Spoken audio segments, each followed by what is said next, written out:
it's more about the people than it is about the setting. And I thought the opening of the piece really reflected that. Obviously, the Amazonian setting is and the indigenous cultures I thought were quite fascinating. I thought the piece did a good job of trying to reflect the culture in a variety of ways, not just through the locations, but through the food, through the stories of the people, and through the architecture and environment. I thought that the piece had a really great sense of culture in that way, and really a great sense of humanity.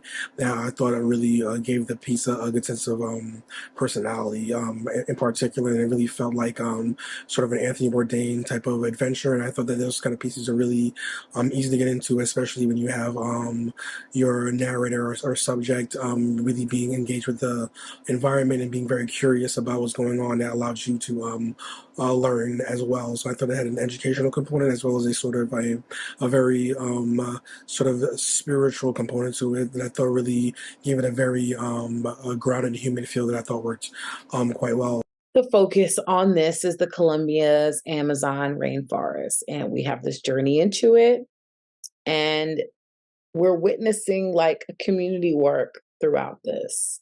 And we're witnessing these men just embracing the pleasures of day-to-day life um, in this biodiverse place. Um, I feel like I'm exploring it with them and they're taking me on their expedition is what it felt like. It felt almost as if I have my own backpack and I'm on this expedition with you and you're my guide. And I really liked that style of narration through. Just moments in this that I thought were really touching was the bringing of the medical care to the community, and just seeing how overall they were affected by the day to day of the community. I think is what makes this documentary so compelling, because not only are you on a journey with these men, you're seeing how this community and this experience and this journey is affecting them. The cinematography was just absolutely stunning. The voiceover, who was also our host of the film, his cadence was great, his pacing was great. But one of the things that I loved about listening to him speak was the imagery with his words and the way that he would structure a sentence. I feel that, I don't know if this was written out ahead of time. There were so many parts of it which felt like it was just coming from the heart. And it was very touching. I think this area of Colombia and the Amazon was amazing, just absolutely amazing. And it was so cool and educational and fascinating to learn about the Takuna people and see the kind of help that's being provided and how an entire community will come together to support each other. That's the thing that's truly the most beautiful. I loved the interview style that he used. They all felt very conversational as he's sitting down with these really interesting people, learning about their livelihoods, their lifestyles. I loved how he started off calling these lives that these people are leading their chosen lives, not ones that they are forced into at all. Everything is chosen and loved.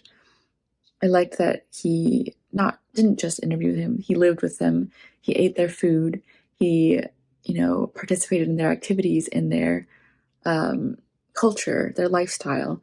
He went off the grid with them. He really immersed himself in these lives to sort of show us, the audience, how they lived off the grid. And we could really see from their perspective instead of just a, sort of journalistic view. It was more of a personalized view of their lives. We really heard from them. So yeah, I loved how we saw every aspect of the life, from the food, the activities, to the tea, especially. So yeah, I loved how this was focused on all of the variety of life and the vibrancy of life that these people have chosen for themselves. This has beautiful shots of the Amazon region and how life is lived around the Amazonas by locals. Some also touch up on how it is to provide medical aid to people that are further down the Amazon jungle, and the importance of having these people also taken care of, because they take care of the Amazonian rainforest. I liked how the host framed it from the beginning, that he was not going to take anything for granted.